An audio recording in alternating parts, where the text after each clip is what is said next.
哇！呢個湯好清甜啊！今日芬姐咧煲一個大人小朋友都好中意飲嘅湯啊，搶住飲，仲要飲到一粒都冇嘅。俗話都有啊，不時不食啊，梗係食啲應貴嘅嘢，又健康又好嘅口感喎。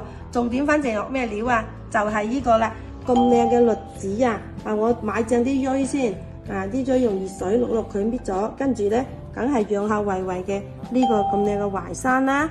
仲有排骨飛咗水啦，重點好潤好潤嘅椰棗啊、蓮子啦，同埋慈實啦，最後放埋啲杞子。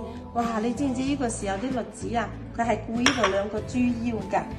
我哋啲落夠水之後，一次煲佢1個鐘就 OK 咯。芬姐咧中意用一個呢啲咁嘅大煲，佢呢個煲蓋好有壓力嘅，所以煲起啲湯好香，1個鐘就好靚啦。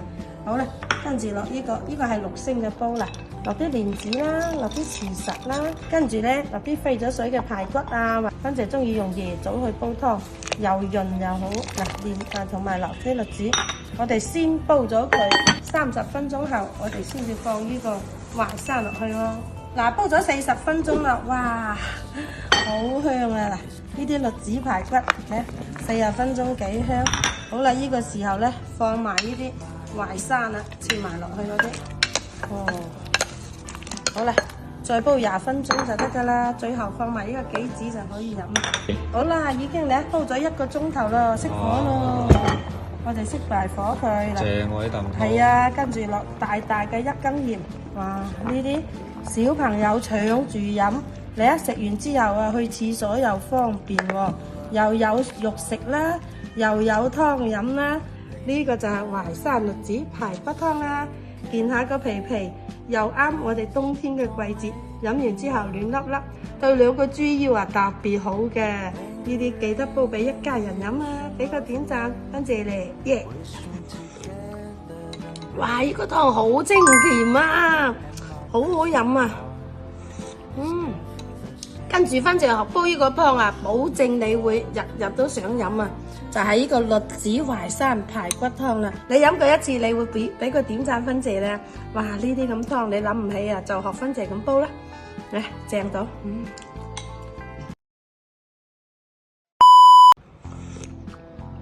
哇！呢個湯好清甜啊！今日芬姐咧煲一個大人小朋友都好中意飲嘅湯啊，搶住飲，仲要飲到一粒都冇嘅。俗話都有啊，不時不食啊，梗係食啲應貴嘅嘢，又健康又好嘅口感喎。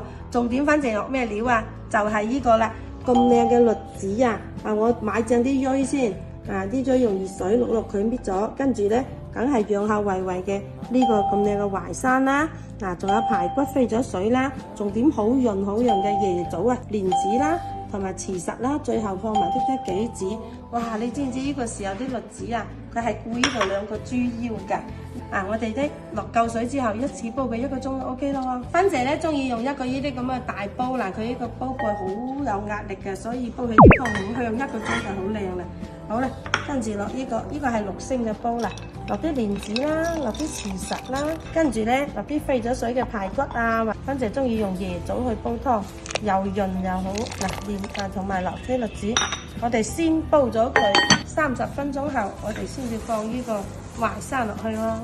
煲咗40分鐘啦，哇，好香啊！呢啲栗子排骨咧，40分鐘幾香。好啦，呢個時候咧放埋呢啲淮山啦，切埋落去嗰啲。好啦，再煲20分鐘就得噶啦。最後放埋呢個杞子就可以飲。好啦，已經咧煲咗1個鐘頭啦，熄火咯。我哋熄埋火佢啦。正喎呢啖湯。係啊，跟住落大大嘅1羹鹽。哇！呢啲小朋友搶住飲，你一食完之後啊，去廁所又方便喎，又有肉食啦，又有湯飲啦。呢個就係淮山栗子排骨湯啦。見下個皮又啱我哋冬天嘅季節，飲完之後暖粒粒，對兩個豬腰啊特別好嘅。呢啲記得煲俾一家人飲啊！俾個點讚，多謝你，耶！哇！呢個湯好清甜啊，好好飲啊。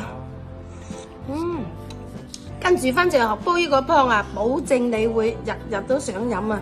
就係呢個栗子淮山排骨湯啦。你飲過一次，你會俾個點讚芬姐咧。哇！呢啲咁湯你諗唔起啊，就學芬姐咁煲啦。正到。